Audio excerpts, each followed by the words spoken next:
Okay, so OMG, here we are today with Yes. Mr. Morton.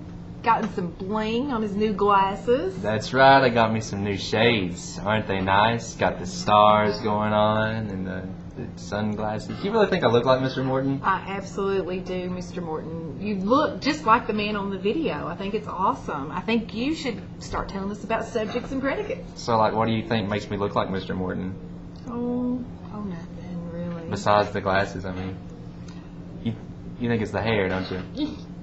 You know, I have more hair than Mr. Morton. Mr. Morton was totally bald.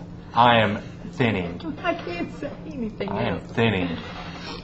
You know what? Mr. Morton is getting angry.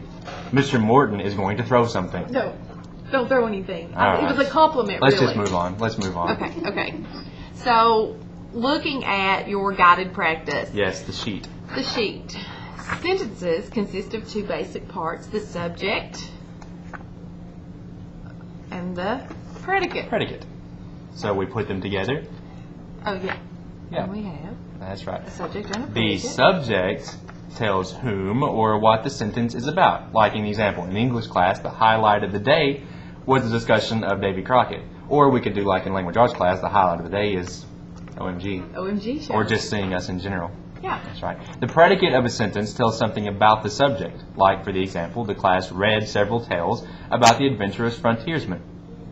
Okay, so you're really adventurous today, but I'm going to read the directions. Go ahead. Keep this moving along. That's right.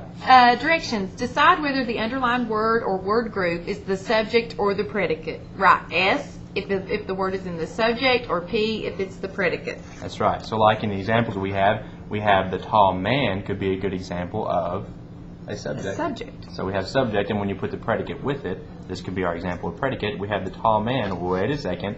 The tall man rode his cow. Predicate. Predicate. Subject, predicate. Yes. So you're going to determine which one is which. So if you look at number 1, it says, across America, Davy Crockett is a popular legendary hero. So you have across America and is a popular legendary hero. We're looking whether it's a predicate or the subject. Right. And so whenever we're looking at the subject, we're looking for nouns or pronouns. Yep.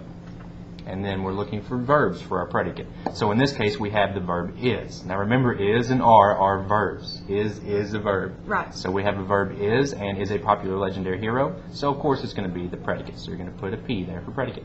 Predicate. Very good. Okay, looking at number 2. In one story, a wild stallion carries Davy on his back for 3 days.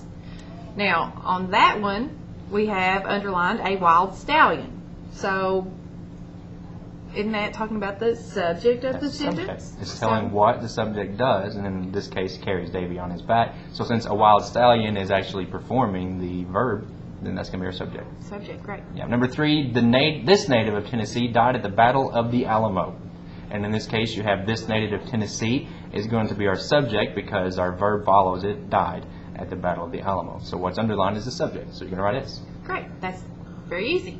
So number 4, whether young or old, many people enjoy legends about Davy Crockett. So what we have underlined, whether young or old, many people, it's telling He's like Mr. Morton.